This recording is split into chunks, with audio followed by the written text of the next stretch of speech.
Welcome dear students, आप सभी का स्वागत है हमारे यूट्यूब चैनल पे। तो दोस्तों, कक्षा 8वीं विषय हिंदी आपका पेपर आ चुका है जो 6 मार्च को होने वाला है। देखिए, अगर आप मेरे साथ जुड़ के तैयारी कर रहे हैं तो बिल्कुल आपको कोई भी दिक्कत आने वाली नहीं है।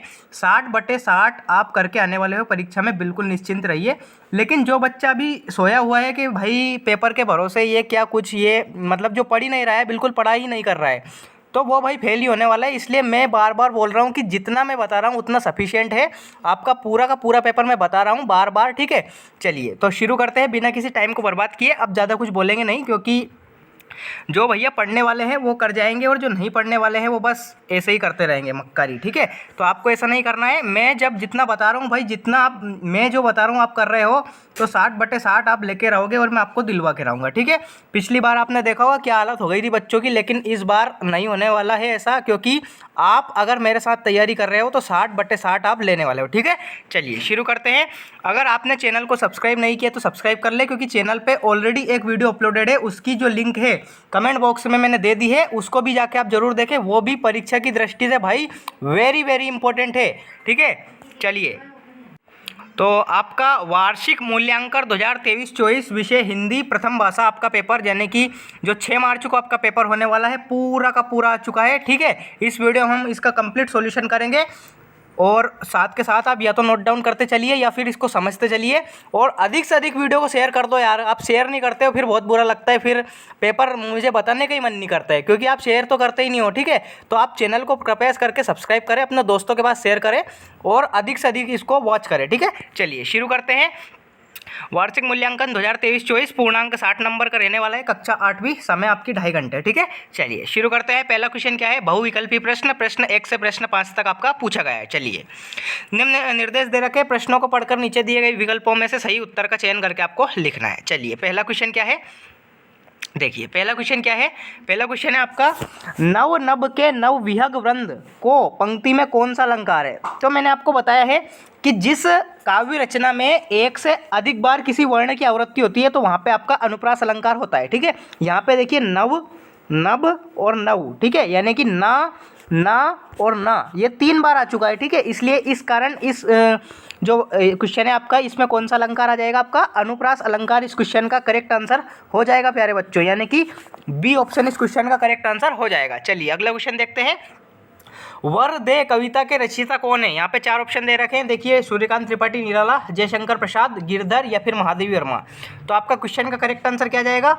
सूर्यकांत त्रिपाठी निराला, यानी कि ए ऑप्शन इस क्वेश्चन का करेक्ट आंसर आने वाला है, ठीक है। वर्दे कविता आपने पढ़ी होगी, इसमें सरस्वती वंदना के बारे में बताया गया है, ठीक है। तो सूर्यकांत त्रिपाठी निराला इस क्वेश्चन के करेक्ट आंसर हो जाएंगे। चलिए अगला क्वेश्चन देखते हैं।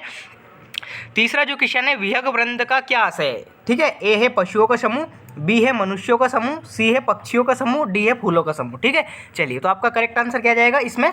सी ऑप्शन, यानी कि पक्षियों का समूह इस क्वेश्चन का राइट आंसर आ जाएगा। सी ऑप्शन इस क्वेश्चन का करेक्ट आंसर आ जाएगा प्यारे बच्चों, ठीक है। आ पराजिता में उपसर्ग है। अब मैंने आपको बताया था कि उपसर्ग क्या होते हैं। उपसर्ग जो किसी शब्द के आगे लगते हैं उन्हें उपसर्ग कहते हैं, और जो किसी शब्द के पीछे लगते हैं उन्हें प्रत्यय कहते हैं, ठीक है। तो यहाँ पे आ पराजिता में उपसर्ग पूछा है, तो यहाँ पे आ यहाँ पे लग रहा है, तो आ यानी कि ए ऑप्शन इस क्वेश्चन का करेक्ट आंसर आ जाएगा, ठीक है। चलिए जी आगे देखते हैं। 5वां क्वेश्चन है, तुलसीदास की भक्ति निम्नलिखित में से किस भाव की है? तो देखिए, आपकी तुलसीदास की जो भक्ति है वो दास भाव इस क्वेश्चन का करेक्ट आंसर आ जाएगा, क्योंकि तुलसीदास एक प्रकार से भगवान राम के एक दास थे, ठीक है। तो ये राम जी की हमेशा ये दास बने रहे, तो इसलिए तुलसीदास की भक्ति दास भाव की थी, यानी कि बी ऑप्शन इस क्वेश्चन का करेक्ट आंसर आ जाएगा प्यारे बच्चों, ठीक है। चलिए जी आगे देखते हैं। रिक्त स्थानों की पूर्ति आपको करना है। सारे के सारे क्वेश्चन पेपर में आने वाले हैं भाई, ठीक है। मोस्ट आईएमपी है पूरा का पूरा, ये मान लो कि पेपर आ चुका है, ठीक है। पाटलिपुत्र नगर रिक्त स्थान के अध्ययन के लिए मशहूर था। तो देखिए, आपका पाटलिपुत्र जो नगर था वो ज्योतिष के लिए, ठीक है, ज्योतिष शास्त्र भी लिख सकते हैं आप, ठीक है, ज्योतिष शास्त्र, ठीक है। ये इस क्वेश्चन का करेक्ट आंसर आ जाएगा एस्ट्रोलॉजी, ठीक है, जिसे इंग्लिश में अपन कहते हैं, ठीक है। तो ज्योतिष इस क्वेश्चन का राइट आंसर आ जाएगा। पाटलिपुत्र नगर जो था ये ज्योतिष शास्त्र के लिए मशहूर था, ठीक है। चलिए अगला क्वेश्चन है, वर दे रिक्त स्थान वर दे। तो देखिए, आपने कविता पढ़ी होगी, वर दे वीणा वादिनी, ठीक है। वीणा वादिनी यानी कि कौन? सरस्वती जी, ठीक है। वीणा वादिनी, तो वर दे वीणा वादिनी वर दे, ठीक है। ये आपने पढ़ा होगा, ये आपका करेक्ट आंसर आ जाएगा, ठीक है। चलिए अगला क्वेश्चन देखते हैं।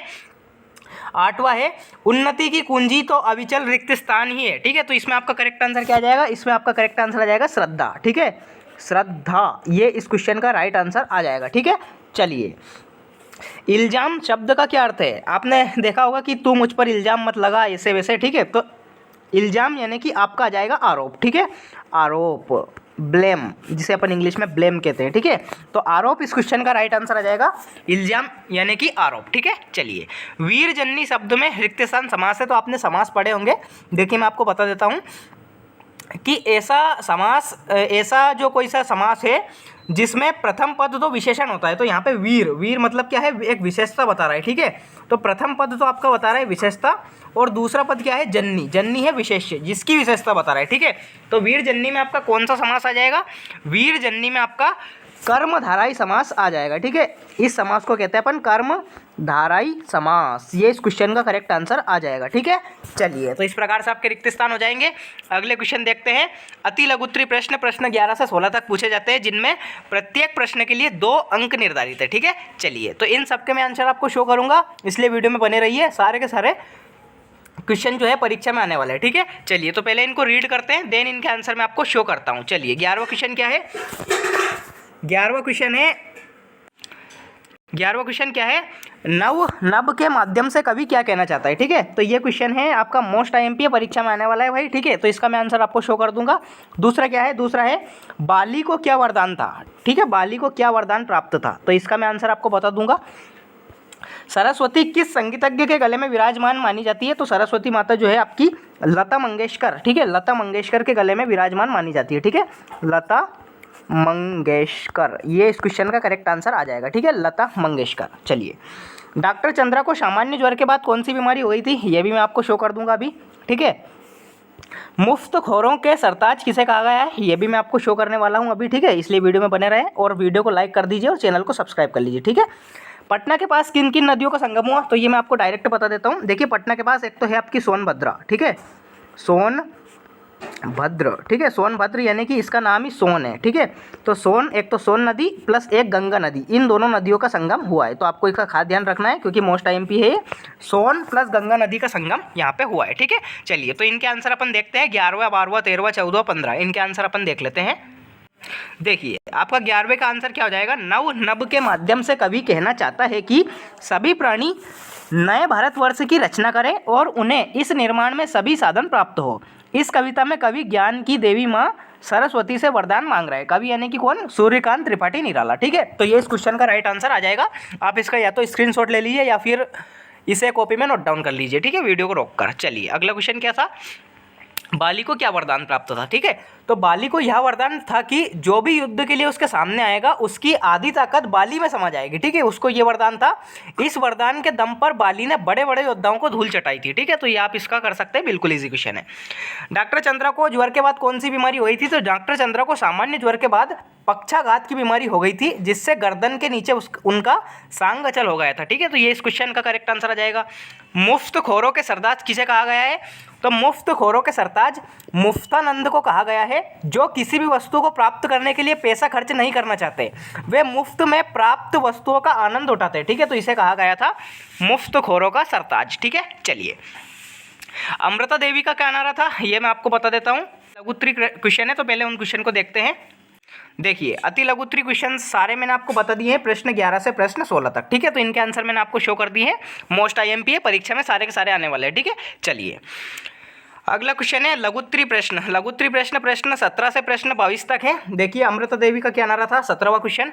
वृद्धा मंदिर के पास क्या काम करती थी, फूल बेचने का काम करती थी, आप सभी को पता है, लेकिन मैं इनके आंसर आपको शो करूंगा अभी।